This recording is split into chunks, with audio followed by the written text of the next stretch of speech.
बावजूद 20,000 लोगों का आना, वो एक बहुत मायने रखता है, वो भी आगरा जैसे शहर में। सब कुछ इको फ्रेंडली है, कोई इसमें दूसरी चीज़ नहीं है। कस्टमर का इजाफा होता है, नए आते हैं, कुछ पुराने छूट जाते हैं, नए आ जाते हैं, तो फेयर का मतलब ही यही होता है। कुछ नए कस्टमर ऐड हो जाते हैं, कुछ पुराने जो हैं वो हमारे छूट जाते हैं। घूमने-फिरने लोग आ जाते हैं और टाइम वेस्ट करते हैं, उनसे फेयर सक्सेसफुल नहीं होता है। जितने भी लोग आए वो जेन्युइन लोग आए, 20 किलोमीटर दूर से आगरा आना फेयर को अ, देखने के लिए, वो एक जेन्युइन कस्टमर ही आता है।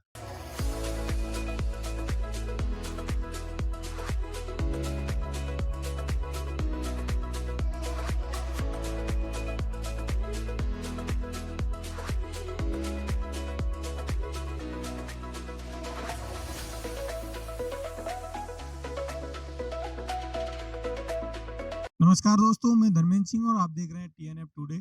आज हम लोग आए हुए हैं मीट एट आगरा 2024 का, जहां ये आयोजन किया गया है।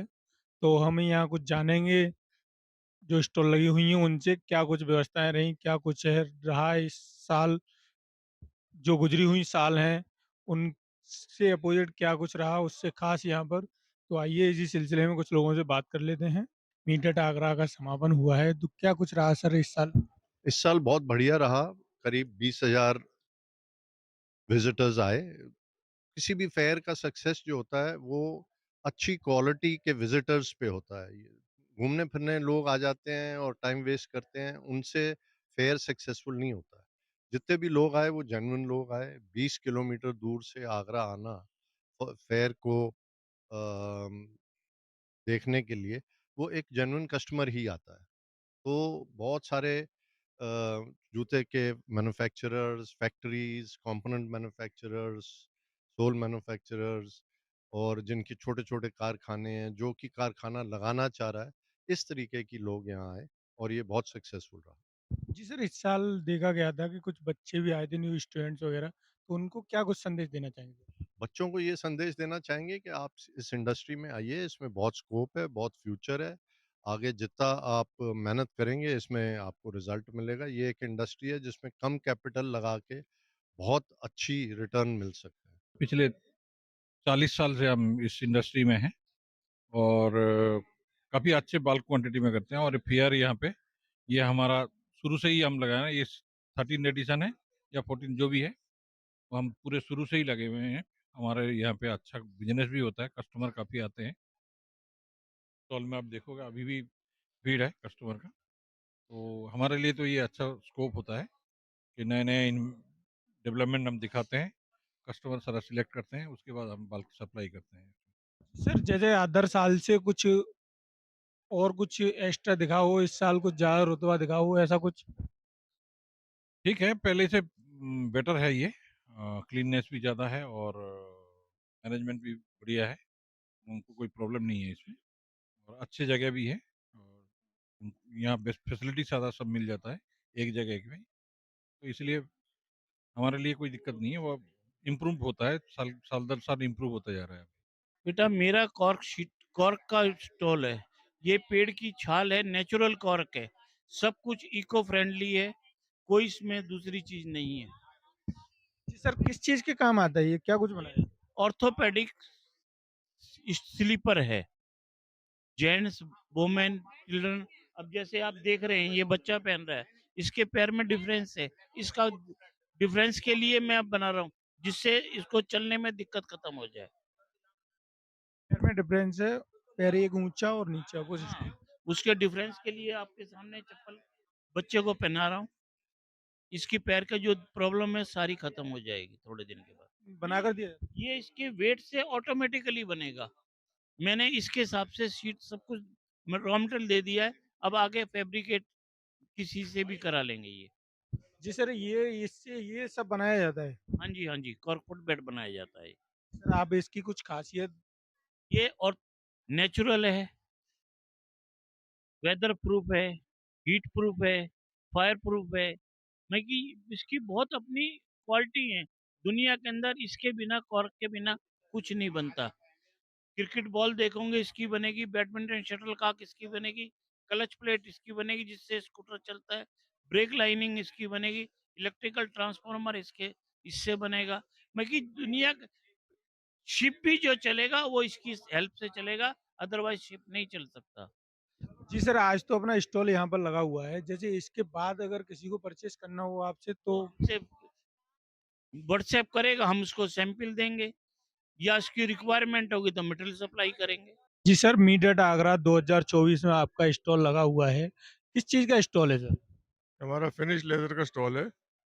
हमारे पास हर तरह का फिनिश लेदर होता है, इम्पोर्टेड लेदर होता है, इंडियन भी होता है।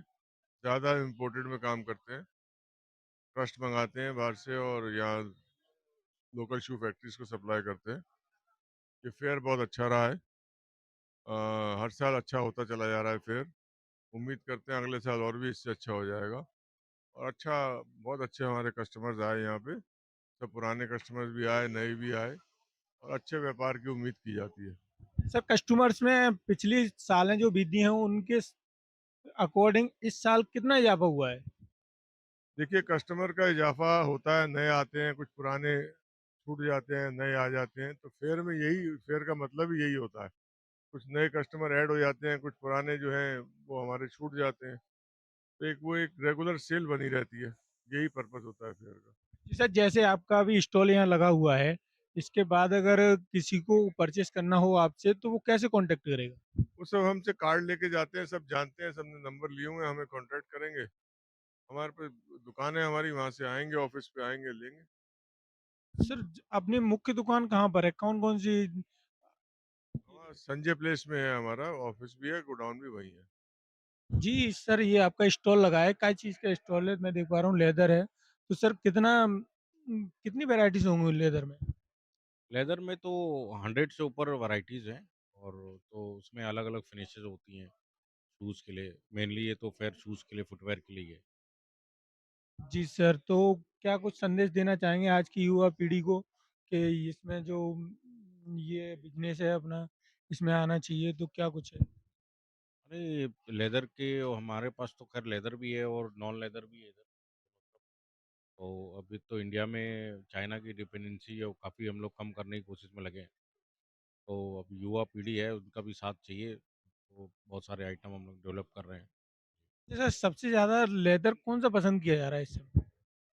लेदर में जो ऑयली लेदर है, वो काफ़ी पसंद किया जा रहा है क्योंकि नेचुरल लुक में होता है वो। और उसके अलावा सुएड लेदर है, जिसमें ब्रीथेबिलिटी होती है। काफ़ी तरीके के लेदर हैं। नेचुरल लेदर आपने बताया, उसकी क्या कुछ ख़ासियत है? नेचुरल लेदर में ऊपर से कोई रेज़िन फिनिश नहीं होती है और उसमें ब्रीथेबिलिटी होती है, जिससे जूते में पहनने में पसीना वगैरह नहीं आता। जी सर। सर जैसे अभी अपना स्टॉल यहाँ लगा हुआ है, यहाँ पर कस्टमर्स आ रहे हैं। इसके बाद अगर कस्टमर को आपसे परचेज़ करना हो तो कहाँ पर शॉप और किस तरह से प्रोवाइड कराते हैं आप? हमारी तो टैनरी है, तो हम लोग तो रिटेल नहीं करते हैं, बट हम लोग यहाँ पर आगरा में ट्रेडर्स हैं, उनको देते हैं। हिंग की मंडी में बहुत सारे ट्रेडर्स हैं और संजय पैलेस में बहुत सारे हैं। मेरा नाम अशोक कुमार शर्मा है। मैं central footwear training institute of as a programme coordinator हूँ और ये हमारा स्टॉल है सेंट्रल फूडवेयर ट्रेनिंग इंस्टीट्यूट का। हम लोग मिनिस्ट्री ऑफ एमएसएमई के अंतर्गत आते हैं और हमारे यहाँ बहुत सारे अलग अलग फुटवेयर से संबंधित कोर्स संचालित किए जाते हैं। कोर्स संचालित किए जाते हैं। सर मैं देख पा रहा हूँ ये जो आपका जो ये जूता है, इसमें एक टाई आकार में बना है, क्या कुछ ख़ासियत है इसकी? देखिए, हमारा जो इंस्टीट्यूट है वो डिजाइनिंग से रिलेटेड काफ़ी सारी चीज़ें करता है। तो उसी के तहत बच्चों ने ये बनाया है नई इंस्पिरेशन के लिए कि भाई लोगों के दिमाग में क्या होता है, जूता एक एक निश्चित आकार होता है, लेकिन उसमें ये किया गया है कि जो ड्रेस की तरह है, उसकी तरह बच्चों ने डिज़ाइन करके बनाया है। हमारे जो डिज़ाइनिंग के स्टूडेंट हैं उन्होंने ये बनाया है कि ये देखने में अच्छा लगे। एक नया कॉन्सेप्ट के तहत बनाया गया है। क्या नाम दिया गया है? हाँ, देखिए, अगर कहा जाए तो अभी तक लोग जानते हैं कि शोले फ़िल्म में ही ठाकुरों ने जो है नीचे हाँ। वो पहना था। तो ये एक नया कॉन्सेप्ट हमने लिया है कि नीचे के बजाय ऊपर लगाया गया है और एक यूनिक लुक देने के लिए किया गया है। सर ये जैसे ये लगे हुए हैं, ये अंदर तक हैं या फिर उकस नहीं, जाते नहीं, हैं? नहीं, ये देखिए 2 चीज़ें होती हैं शू में, एक अपर होता है, एक लाइनिंग होता है। तो इसे बीच में ही किया गया है, अगर इसको इसे पहनेगा तो उसे ज़रा भी तकलीफ नहीं होगी। ये केवल शो में ऊपर आएगा, अंदर इसका कोई भी इम्पैक्ट नहीं आएगा। जैसे सर ये बना तो दिया, ये किस चीज़ के लगे हुए हैं ये? ये मेटल के हैं। मेटल है। जैसे ये बना तो दिया आपने, अगर कोई कस्टमर पहनता है, कोई इंसान और उसका किसी से झगड़ा होता है, वो ये उसमें भी यूज़ करेगा? वो तो नहीं है, बेसिकली क्या है, ये लुक के लिए है। ये लुक के लिए है, एक यूनिक लुक दे रहा है, तो उसके लिए बनाया गया है। ये एक ऐसा नहीं है कि किसी को इसको डैमेज करने के लिए नहीं है। सर मैं ये क्या है? ये मैं देख पा रहा हूँ। ड्रैगन स्टाइल अगर आप इसे देखेंगे, तो जैसे ड्रैगन होता है, तो ये ड्रैगन की शेप दी गई है, उसके टीथ बनाए गए हैं, दाँत हैं। तो ये भी एक यूनिक लुक दिया गया है हमारे बच्चों ने ही, कि ये देखिए कि उसका जो है क्रोकोडाइल, ये प्रिंट दिया गया है, टीथ का दिया गया है, या उसकी ऊपर का दिया गया है। ये ड्रैगन लुक का शू बनाया गया है। सर ये लेदर है या? हाँ जी, बिल्कुल प्योर लेदर है, ये पूरा लेदर है। जी सर, अपने जो ये जूते हैं, तो इनकी क्या कुछ रेट रहती होगी मार्केट में? देखिए, हम लोग बेसिकली जो है, हम लोग सेल के लिए तो बनाते नहीं है, ये हमारे लोग ट्रेनिंग देते हैं। ट्रेनिंग के तहत हम लोग इसे डेवलप करते हैं। हमारा कॉस्ट, हम लोग सेल तो करते नहीं है, तो डिजाइनिंग और डेवलपमेंट का है, लेकिन अगर इसे डेवलप किया जाए तो लगभग ये 800 से 1000 रुपए के करीब पड़ेगा। प्योर लेदर का? हाँ जी, प्योर लेदर। जी सर। सर मैं ये देख पा रहा हूँ, ये क्या है? इसको क्या नाम दिया गया? इसे फ्लावर प्रिंटिंग बोलते हैं। ये लेडीज शू है, हाई हील। तो जो लेडीज एक न्यू फैशन के तहत शू पहनना चाहती है, तो देखेंगे इसके फ्लावर बनाए हुए हैं, तो फ्लावर प्रिंटिंग के तहत इसे बनाया गया है। जी सर, जैसे मैंने देखा यहाँ पर लेदर के ज़्यादा से ज़्यादा स्टॉल हैं। तो आज का युवा लेदर की तरफ भाग रहा है या स्पोर्ट की तरफ भाग रहा देखिए, शू का जो डेवलपमेंट हुआ था, बेसिकली लेदर से ही हुआ था, और लेदर में कुछ खूबियाँ होती हैं जिसके कारण उसका डेवलपमेंट हुआ। लेकिन आज के टाइम में जैसे आप देख रहे हैं, फ्लाइनेट जो बुना हुआ होता है, उस तरीके का ट्रेंड ज़्यादा आ रहा है। लेकिन आज भी एक लेदर और उससे जुड़े हुए जूतों का एक अच्छा खासा मार्केट है। वो मार्केट हमेशा रहेगा। नया ट्रेंड आ रहे हैं, नई चीज़ें आती हैं, लेकिन लेदर पहले भी था, आज भी है और भविष्य में भी रहेगा। जी सर, ये मीट डेट आगरा 2024 में आपका जो स्टॉल लगा हुआ है, है? इसके बारे में क्या कुछ कहना चाहेंगे और क्या कुछ रहा इस 2024 मीट आगरा में? ये बहुत अच्छा इस बार ऑर्गेनाइज़ किया गया है। बहुत अच्छे कस्टमर्स आए हैं, लोगों ने इंटरेस्ट लिया है। जो पहले कई सालों में नहीं आ रहा था, वो इस बार देखने को मिला। हम लोगों ने भी काफ़ी नई रेंज लेके आए हैं, वॉशेबल लेदर्स हैं, वाटरप्रूफ लेदर है, इकोनॉमिकल लेदर है, जो इम्पोर्टेड्स की रेंज के बहुत सस्ते हैं, जो इम्पोर्टेड को टक्कर देंगे। तो उस लेवल के हमने प्रोडक्ट इंट्रोड्यूस किए हैं, कस्टमर ने बहुत अच्छा फीडबैक दिया है, काफ़ी अच्छी इंक्वायरीज़ मिली है हमें एंड बहुत अच्छा ऑर्गेनाइज़ किया गया है and we are all happy. जी सर, सबसे ज़्यादा किस लेदर की डिमांड है? इस समय काऊ क्रश लेदर की डिमांड है या लाइट बर्निश टाइप के लेदर की डिमांड है या cow patents, cow smooth, nubucks, suedes, काफ़ी शीप लेदर है। तो बट सब प्रीमियम क्वालिटी की ज़्यादा डिमांड है।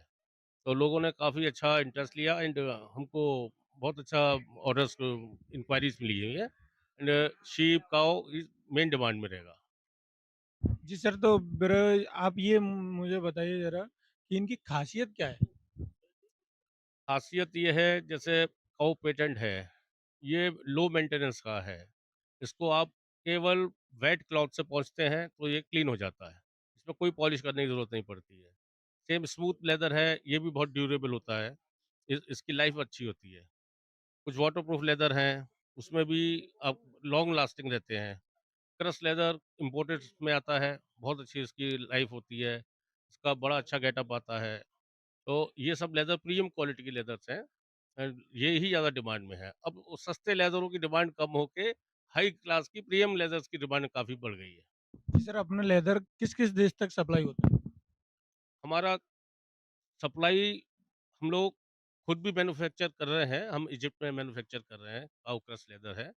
बाकी अब हमने अपना चेन्नई में साउथ में काफ़ी डेवलप कर दिया है।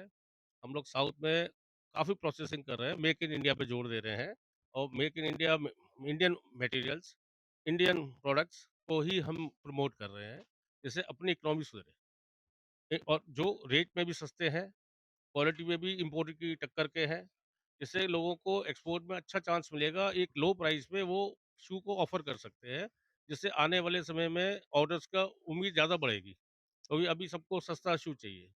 तो वो सस्ते के हिसाब से हमने प्राइस लेदर्स में काफ़ी लो प्राइस पे लेके आए हैं, जिससे लोगों को ज़्यादा से ज़्यादा कंपटीशन में आगे बढ़ सके, कॉम्पीट कर सके और अदर कंट्रीज़ के हिसाब से इनको अच्छा ऑर्डर मिले एंड इंडिया का एक्सपोर्ट बढ़े। मुझे लगता है कि जूता सबसे बड़ा साधन हो सकता है कि सर्विलांस में, सिक्योरिटी में, सेफ्टी में। बहुत सारी तरह की इस तरह की चिप लगाई जा सकती हैं कि आदमी कहीं से चला और आप जानेंगे कि वो कहाँ चला है, कहाँ से ट्रैक हुआ, कहाँ से गुज़रा, कहाँ से निकला। ये सारा कुछ ट्रैक किया जा सकता है जूते के माध्यम से और उसकी आहट से हम पहचान सकते हैं कि ये वो किस तरह की नेचर का व्यक्ति है, उसको भी पहचाना जा सकता है। ये आज एआई का ज़माना है। स्मार्ट पर बात करना बहुत ज़रूरी है। किस तरह से अपने आप को सुरक्षित कर सकते हैं हम, इस तरह के अभी से मनन शुरू होगा। हालाँकि बहुत अर्ली स्टेज है, मैं ये नहीं कहता कि ये हम कल बनाने वाले हैं, लेकिन इसके मंथन शुरू कर दिया गया है। आगरा की भी बड़ी भूमिका हो, जिस तरह से आगरा को जीआई टैग मिला है, आगरा की जूते से उत्पत्ति आगरा से हुई, तो आगरा के जूते की उत्पत्ति केवल बेसिक जूते तरह से स्मार्ट फुटवियर भी यहाँ बने, स्पोर्ट्स फुटवियर भी बने, यहाँ पर गोल्फ शूज़ भी बने, यहाँ क्रिकेट शूज़ भी बने, यहाँ हॉकी शूज़ भी बने, यहाँ फुटबॉल शूज़ भी बने, एथलेटिक शूज़ भी बने। ये सारे मंथन यहाँ किए जा रहे हैं कि आगरा की इंडस्ट्री किस तरह से एक नेक्स्ट बड़ा आयाम दिया जाए।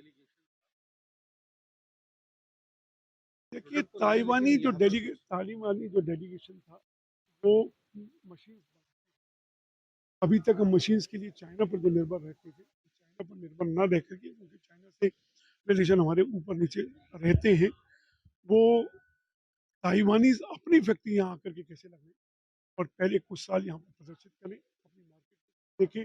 अगर उनको ये संभावना लगती है कि यहाँ पर मार्केट अच्छी है तो यहाँ पर प्रोडक्शन करें। 20,000 लोगों का आना वो एक बहुत मायने रखता है, वो भी आगरा जैसे शहर में। हम मानते हैं कि हम बहुत 60% इस देश का जूता सप्लाई करते हैं, लेकिन अभी भी संभावनाएं बहुत हैं।